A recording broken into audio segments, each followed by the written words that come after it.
He looks to put that Ryze towards the mid as you were expecting, Crepo, and it is locked in. So Ekko mid lane versus Ryze. Interesting matchup. Yeah, poor Thaldrin in that game. Started out very early, good trades against Duke. Oh, Faker's to flash. Perkz with the ultimate BM. Generally there's a gentleman's agreement that you laugh at each other in the mid lane. And Blank now is heading down to the bot lane where Emperor, look at how low he is. Remember, they have access to that Kindred ultimate, so they can dive for a lot of seconds. That's exactly what he wanted. Seeing that Relentless Pursuit be used, he has easy grab onto Emperor. That heal was already used as well. That's a kill. The first one going over to Bang. And it looks like they're going to make it out. Easy peasy on this one. Not so much in lane. Uh-oh. Yes. That's why, because he flashes in lane. But that's now both summoners down for him as they start to go aggressive on the fight. One more for each. Does not get hit, and now they're going to be turning this one around. The teleport, that's going to be coming in from Faker.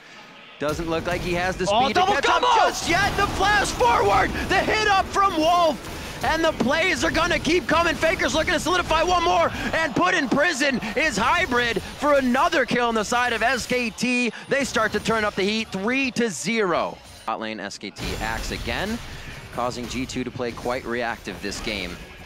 Pushed up is G2 once again in the lane. Looks like they're going to be aggressed on. Unbreakable Will goes down, and they should be able to waltz out of this. So they grab a TP in their favor for an ultimate. Now back onto Perkz. Chrono Break in the mid lane, so he's back to safety, but low mana. Not a lot of fight going to be able to come out of him. And it almost felt like SKT was deliberately baiting that teleport from Kikis, because if you looked at the minimap, Duke was stepping back into lane, and he likely also was watching, but they just saw that they didn't even need the counter teleport. Yeah. So off that play, they generated TP advantage, and they may just use it here. There's a chance that Duke could just teleport in. They're pinging the map. He is just about hiding in the brush, but he has that pressure on the turret. He's back to the brush in that top lane, as we see Wolf finding a ill fate in the bot. Gotta need a spotter. It was indeed a Gragas ulti, just been told. All right, here's the other TP, though. This is going to be Perkz. He goes in hard. The Time Winder does hit Blank, but Blank's going to still walk out of range. They may need to leave Wolf on this one with the ult. Not being down, Respite actually leaves him up for a second, gives him the heal, and a last hit by Perkz actually picks that up. They almost saved Wolf on that one. A lot of love being given to this bot lane Baker's now. TPing. Unbreakable gets caught. Hybrid. Bold prediction, but I think Hybrid's dead. Every time the opening happens, SKT is there within a matter of seconds. They're the first ones to see it. They literally almost plan each one, but if something like that happens, they adapt immediately. Kikis! Should play more solo queue. Should not went on vacation. Wolf now getting caught out though. No ultimate available. Oh, that is absolutely sick. What? That's just disgusting. Oh, you can't see him walk back. Wow. They are literally toying with their food right now. Faker gets hit by Kikis here, but he's big enough to stand tall. A little bit of triumphant roar here. They're gonna have to be careful of Emperor. Another fight towards the top side. We're coast to coast with the battles on this one, ladies and gentlemen. And that's the kill going around to Kikis. 3 down now for G2. Do they want more pain? They're saying, yes, sir, may I have another?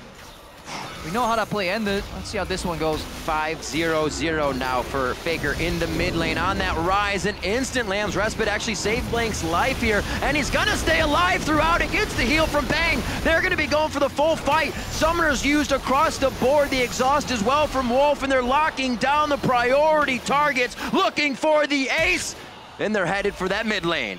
Yeah, sadly no ace because Kiki is stuck in the top lane, but if he was there, he would have died as well. But it may as well have been an ace. That was such an impressive team fight. 4v4, they clean up all the opposition in the map. They were the entire time G2 was in the lead. Now they're down, they're playing as if they're in the lead. They're not playing passive at all. Aggression, aggression, aggression. There's a kill, they're on to Wolf. Now Perkz is gonna look for Faker, but he chooses the wrong direction. They're going for Hybrid. SKT instantly notices the target that can be taken down. They find the one that will fall the fastest each time. They chose to go for Hybrid on that one. They find him and actually almost find another. They do still take down Perkz on that top side. Because SKT is just waiting here. Emperor gets away from Faker, but guess what? Knock, knock. That's Blank. There's every corner you turn, somebody from SKT will be there, and they are doing it all across the map. Duke with the engage in the mid lane, a little bit of help from Bang on that one, and they are methodically and surgically removing G2 and their objectives from the map. At least this game wasn't as winnable for them. They were behind from the get-go, honestly. SKT did a phenomenal job just slowing the pace down, looking for an opening that wasn't counterable. We go, another TP comes in, that's Faker. Like SKT, power and numbers standing together, moving as a whole. And G2 can't even find an opening. Well, yes, they are trying to get back in.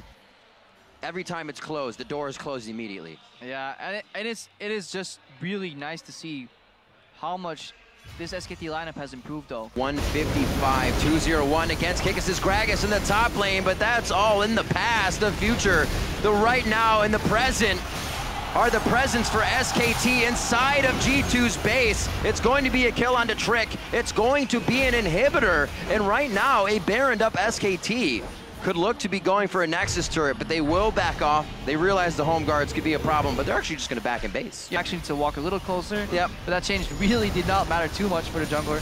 Incredibly potent pick. It does seem that the early Ekko lock-in here backfired just a little bit for G2. You saw that engage from Wolf too. He ulted and then walked up. That wasn't a headbutt pulverize. That was a, here we come. Look, I'm staring you straight in the white of your eyes. But this isn't the impressive part. The impressive part already happened. The way SKT dismantled G2. Once again, the ultimate was just coming up for Wolf. He went in before he was even there.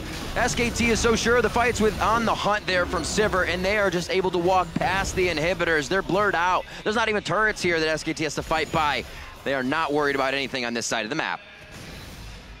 Looks like 24 minutes in, one of our fastest games, I should say, of the series. Kikis is going to be going down as he walks off the base. The Fountain of Safety is what we're renaming it, this one against SKT. They're going to be on to the Nexus. 2 worlds, 5 OGN splits in a very possible run now to an MSI championship. SKT take down G2.